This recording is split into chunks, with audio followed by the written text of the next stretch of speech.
इस वक्त हमारी लाइव मैराथन ट्रांसमिशन जारी है। जिस तरह की सिचुएशन है इस वक्त जो सूरत हाल बनी हुई है और समा टीवी जिस तरह से आपको लम्हा बलम्हा मुस्तकिल आगाह कर रहा है और इस जिम्मेदारी के साथ, इस रिस्पॉन्सिबिलिटी के साथ कि जो बीइंग होस्ट पाकिस्तान इस वक्त मेज़बानी कर रहा है, पाकिस्तान इस वक्त फैसिलिटेटर का किरदार अदा कर रहा है, पाकिस्तान इस वक्त मीडिएशन करवाने की कोशिश कर रहा है। उन दो ममालिक के दरमियान जो साथ यार नहीं थे या आज तक इस तरह से one on one, face to face, एक ही टेबल के ऊपर इस तरह से बातचीत नहीं हुई है। और दो ये मामला जो है वो तकरीबन 5 दहाइयों पुराना मामला है, 50 साल पुराना ये मामला है। और अब जो पिछले 40 दिन में हुआ उसके बाद आज जो कुछ हो रहा है पाकिस्तान में, डेफिनेटली एक तो सारी दुनिया की नजरें उसके ऊपर लगी हुई हैं और फिर इसके साथ साथ जो हमारे ऊपर रिस्पॉन्सिबिलिटी, हमारे ऊपर जिम्मेदारी बनती है वो ये कि अवाम तक मोतबर, मुस्तनद और वो जो सरकारी ज़राए से हमें इत्तलात मिल रही हैं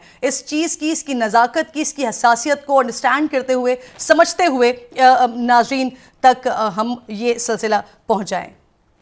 बिल्कुल किरण नाज, आप सही फरमा रही हैं। और किरण, जैसे कि हम देख रहे हैं, आप बिल्कुल सही कह रही हैं, इस्लामाबाद के ऊपर इस वक्त सारी नज़रें हैं और बड़ा एक बोझ है पाकिस्तान के ऊपर। लेकिन पाकिस्तान का जो किरदार है वो भी हम देख रहे हैं बहुत ही अहम है, क्योंकि इस वक्त जैसे कि आपसे कुछ देर कबल ये बात भी हो रही थी कि ये सिर्फ पाकिस्तान ही है जो ये कर सकता है। पाकिस्तान के ऊपर जो जिम्मेदारी इस वक्त आई है, ये जिम्मेदारी हम ये भी देख रहे हैं कि बखूबी पाकिस्तान निभा भी रहा है। तो किरण, आप इस्लामाबाद में ही मौजूद हैं, जैसा कि इस वक्त की सूरत हाल है इस्लामाबाद में, हम देख रहे हैं कि अब जो रस्मी मुलाकातें हैं वो भी शुरू हो चुकी हैं। तो हम ये एक्सपेक्ट कर सकते हैं कि बहुत जल्द मुस्बत नताइज भी सामने आएंगे। इस वक्त स्टेज सजा हुआ है और पूरी दुनिया की नजरें क्योंकि इस्लामाबाद के ऊपर हैं, तो हम ये एक्सपेक्ट कर सकते हैं कि जाहिर है जो संजीदगी है वो भी ईरान की दिखाई दे रही है। और अमेरिका के अगर नायब सदर पाकिस्तान पहुंचे हैं तो उनकी संजीदगी का भी अंदाजा हमें हो सकता है। तो इससे पाकिस्तान एक फैसिलिटेटर के तौर पर जो काम कर रहा है उसके बहुत मुस्बत नताइज हम बहुत जल्द देखेंगे। जी ठीक हो गया शाहजेब, गुफ्तगू के सिलसिले को उम्मीद यही कर रहे हैं।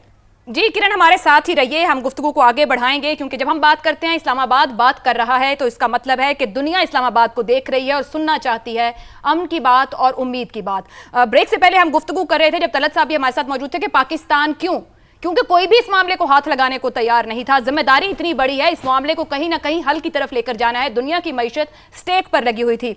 आमिर साहब, जो मनाजिर इस्लामाबाद से हम इस वक्त देख रहे हैं टीवी स्क्रीन पर, जैसा गुज़िश्ता रात ईरानी वक्त पहुंचा, आज सुबह जेडी वेंस का वक्त पहुंचा और अब जब वो प्राइम मिनिस्टर से मिल रहे हैं, तो इन विजुअल्स को देखते हुए खुद हमारे चेहरों पर भी मुस्कुराहट आती है कि मुस्कुराहटों के साथ मुलाकात हो रही है। बॉडी लैंग्वेज और फेस एक्सप्रेशन सबसे पहले काउंट किया जाता है, कितना कंफर्टेबल है, कितना ईजी है, कितना समझ रहा है कि मैं एक सही जगह पर, सही वक्त और सही मौके पर मौजूद हूं।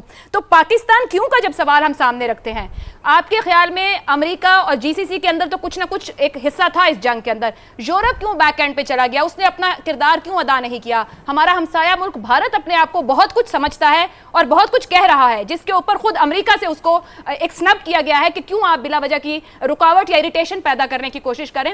वो तमाम कुव्वतें जो कोई किरदार अदा कर सकती थी वो बैक सीट पर क्यों है? पाकिस्तान ड्राइव क्यों कर रहा है इसको? उसकी बड़ी सिंपल सी वजह यह है मेरी नज़र में आयशा, कि जो कॉम्बिनेशन ऑफ स्ट्रेंथ्स इस वक्त पाकिस्तान के पास है वो दुनिया में किसी के पास नहीं है। अगर आप इसके कंपोनेंट्स को देखें ना जी, तो आज से 28 बरस पहले पाकिस्तान के अंदर जो एक फ़ैसला किया गया था कि खा दुनिया कुछ भी कहे, खा हमें कितनी भी सख्ती झीलनी पड़े, लेकिन हमने एक न्यूक्लियर पावर बनना है। आज आप देखें, उस वक्त पाकिस्तान के अंदर भी एक लॉबी थी जिसका ख्याल था कि नहीं, हमें इस झगड़े में नहीं पड़ना चाहिए, हम दुनिया के अंदर एक रोग स्टेट कहलाना शुरू कर देंगे, बड़ी मुश्किल पड़ेगी पाकिस्तानियों को। इंटरेस्टिंगली ऐशा, एग्जैक्टली वही लोग, वही एनालिस्ट 28 बरस बाद कह रहे हैं कि हाँ वो फैसला दुरुस्त था, और अगर उस वक्त पाकिस्तान ने वो फैसला ना किया होता तो शायद आज हमारी हैसियत डिफरेंट होती। तो उसमें उस कॉम्बिनेशन के जो कॉम्पोनेंट्स हैं ना आयशा, उसमें सबसे पहले तो पाकिस्तान की मिलिट्री स्ट्रेंथ है, जिसकी बेड रॉक, जिसकी बुनियाद जो है वो हमारी न्यूक्लियर पावर है, और उसके ऊपर फिर जिस तरह से हमने स्टेडली ओवर द पिछले 25 से 30 बरस के अंदर अपनी मिलिट्री पावर को बिल्ड किया है, तो अब पाकिस्तान कोई छोटी मोटी मिलिट्री पावर नहीं है। दूसरा देखें, पाकिस्तान की ये सिर्फ एक सफारती हैसियत हासिल करने के लिए पाकिस्तान इतनी मेहनत नहीं कर रहा। पाकिस्तान का जो फाइनेंशियल और इकोनॉमिक मुस्तकबिल है वो अमन के साथ इस वक्त जुड़ा हुआ है। वो दुनिया और जिसकी वजह से दुनिया को ये पता है कि ये सिर्फ एक ऑप्टिक्स की बात नहीं है, पाकिस्तान को के कोर को ये चीज़ हिट करती है। ये जंग अगर ज़्यादा देर चली तो उसमें मेरा ख्याल है दुनिया में कोई दो राय नहीं है कि जो चंद ममालिक सबसे ज़्यादा इफेक्ट होंगे उसमें पाकिस्तान एक होगा। उसकी डिप्लोमेटिक इंटरप्रिटेशन क्या है कि इसमें पाकिस्तान की सिंसेरिटी है, कि पाकिस्तान की जो कोशिश है उसके सॉलिड रीजंस हैं कि पाकिस्तान जो है वो ये क्यों ये कोशिश कर रहा है। एंड सबसे अहम बात जो है ना जी, ये जो सबसे अहम आंसर मेरी नज़र के अंदर वो ये है कि अच्छा हमारा घर है नाजुक मोड़ इस दुनिया के अंदर। कब आप पाकिस्तान की तारीख देखें, कब हम नाजुक मोड़ पे नहीं रहते। हमारा मोहल्ला है ये, हमने बहुत सारी मुश्किलें देखी हैं, क्या हम भूल सकते हैं? एक्सपीरियंस है हमें। देखें, क्या हम भूल सकते हैं कि 2 साल कबल पाकिस्तान और ईरान एक दूसरे के इलाकों पर बमबारी कर रहे थे, लेकिन क्या उन्होंने अपने ताल्लुकात ख़राब होने दिए? आज वही ईरान यहाँ पर बैठा हुआ है ना। और हम पिछले कई सालों से एक अपने हमसाए में एक ऐसी गवर्नमेंट के साथ बैठे हुए हैं जिसने भारत का सैकड़ों साल का जो रिलीजियस टॉलरेंस का कल्चर था उसको तितर बितर कर दिया, लेकिन फिर भी हमारी तरफ से कोई गड़बड़ नहीं हुई। उन्होंने करने की कोशिश की तो उनको ऐसा जवाब मिला कि सारी दुनिया ने ये देखा। तो ये जो वेरियस फैक्टर्स का कॉम्बिनेशन है ना, इसने पाकिस्तान को यूनिक बनाया है। एंड जो अभी हमारे चेहरे पे, जैसे आपने बिल्कुल सही कहा कि मुस्कुराहटें आ रही है ना ये देख के, वो ये कि हम इस स्टेटस को we are living up to our reputation at the moment. हम बिल्कुल वो काम कर रहे हैं जो कि हमें करना चाहिए और जिसकी दुनिया हमसे उम्मीद, पूरी की पूरी दुनिया हमसे उम्मीद। दुरुस्त हो गया। आमिर साहब साथ ही रहिए। कॉम्बिनेशन ऑफ स्ट्रेंथ और जो सिफारती हमारी महारत है कि जहां झगड़े हैं हम वहां भी सिफारतकारी के जरिए रास्ते निकाल लेते हैं। मैं तलत साहब, मैं आपकी जानिब आना चाहूंगी। गुफ्तगू जो हम पहले कर रहे थे, जो टॉक्स हैं उनको किस तरीके से एक आम देखने वाले के लिए समझा जा सकता है? जाहिर बात है लोग भी स्क्रीन के साथ ग्लू हैं, जानना चाहते हैं कि इस्लामाबाद से क्या होगा, क्या निकलेगा, जंग हतमी तौर पर बंद हो रही है या खुदा ना खास्ता कोई ऑप्टिक्स खेले जा रहे हैं। एक तो जो विजुअल्स आए हैं इनको एक्सप्लेन करें कि एक सहाफ़ी किस तरीके से रीड कर रहा है उस रूम को जहां पर ये सब मौजूद है। मुलाकात ये कह रही है कि अभी बैठना है सपहर के बाद कहीं आपस में साथ या अलहदा-अलहदा। और दूसरा ये फरमाइएगा कि जिस तरह की ये मुलाकात की तरफ हम तवज्जो रखे हुए हैं, क्या वो उतनी नतीजा खेज भी आज शाम होगी या हम होल्ड द हॉर्सेस करें, जरा तहम्मुल रखें? अभी देखिए, हमें तो तहम्मुल रखना ही है, क्योंकि हम अगरचे हमारी ख्वाहिश बतौर सहाफ़ी और आमिर साहब बैठे हुए हैं, हमारी ख्वाहिश यही होती है, we want to be the fly on the wall. हम चाहते हैं कि हम उस मेज़ के नीचे बैठे हुए हों जिस मेज़ के ऊपर बातचीत हो रही है, हम उस कमरे के अंदर दीवार पर चिपके हुए हों जिस कमरे के अंदर ये बातचीत हो रही है। जैसे आपने कुछ याद दिला दिया मुझे। तो हम ये तो हमारी ख्वाहिश है, लेकिन ज़ाहिर है ख्वाहिशात अपनी जगह पर, जो मालूमात हैं वो बहुत महदूद पैमाने पर हमारे पास मौजूद है। और जो मैं आपसे गुजारिश कर रहा था इससे पहले कि टॉक्स का स्ट्रक्चर क्या होगा, ये वो मालूमात हैं जो बातचीत के आगाज़ से पहले हमने हासिल की थी। हमें बताया गया कि इस बातचीत के अंदर से वो भागते भागते जिस तरह आते हैं कि ये खबर आ गई, इसके ऊपर ब्रेक थ्रू हो गया, वो आपको नहीं मिलेगा। अब आप अभी आमिर साहब जिक्र कर रहे थे, बड़े दिलचस्प बात की कि पाकिस्तान जो है इज़ लिविंग दिस मोमेंट। हमें वाक़तन इस लम्हे को जीना है।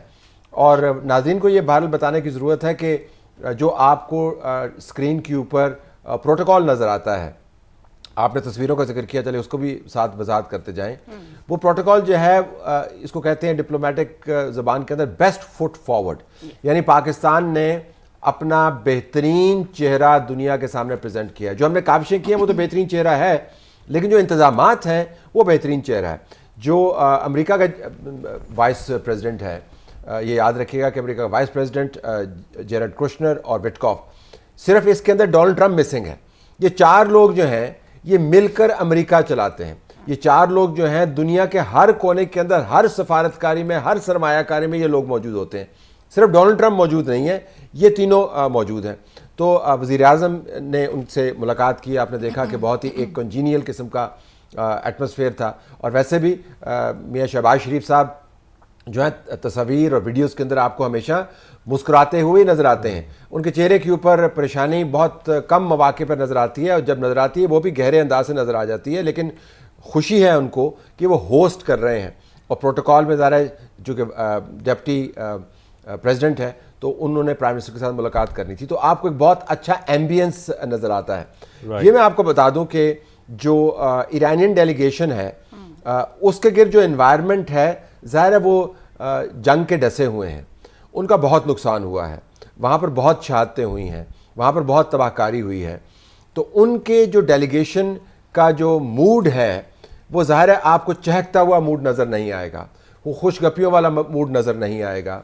और हमने तो वो वीडियो भी देखी जिसके अंदर उन्होंने बज़ाहिर जहाज़ के अंदर सीटों के ऊपर उन बच्चों और बच्चियों की तस्वीर रखी हुई थी जो स्कूल के अंदर शहीद हुए। अब हमें इल्म नहीं है जो पाकिस्तान में जहाज़ आया उनकी सीटों पर वो है या नहीं है, लेकिन कम से कम विजुअल की हद तक वो आपको ईरानी नेशन का एक मूड कन्वे करना चाहते हैं। तो अगर आपको कहीं पर ये लगे, नाज़रीन को लगे कि अमरीकी डेलीगेशन के साथ तो वाह जफ्फियाँ, खुशगपियाँ और बैठ के तस्वीर, और ईरानी डेलीगेशन जो है उसके साथ वो प्रोटोकॉल आपको नज़र नहीं आया, तो उसकी वजह है क्योंकि ईरानी डेलीगेशन खुद से ये पैगाम नहीं कन्वे करना चाहता कि वो एक ऐसी जगह पर पहुंच गए हैं जहां पर हर चीज़ दुरुस्त है। वो बल्कि ये कन्वे करना चाहते हैं कि यहाँ पर बहुत सी मुश्किलात हैं। तो मेरे ख्याल में जब आपको वीडियोज़ में नज़र आएगा ये रिफ्लेक्शन कि एक डेलीगेशन का मूड क्या है, तो वो अपने मुल्क की पॉलिसी की रिप्रेजेंटेशन कर रहे हैं, और दूसरा डेलीगेशन किस जाविये से अप्रोच करता है वो अपने मुल्क के मूड को रिप्रेजेंट कर रहे हैं। तो ये तो मूड का तजिया है। ये दुरुस्त हो गया बिल्कुल दोनों के मूड हमें दिखाई दे रहे हैं इस्लामाबाद में।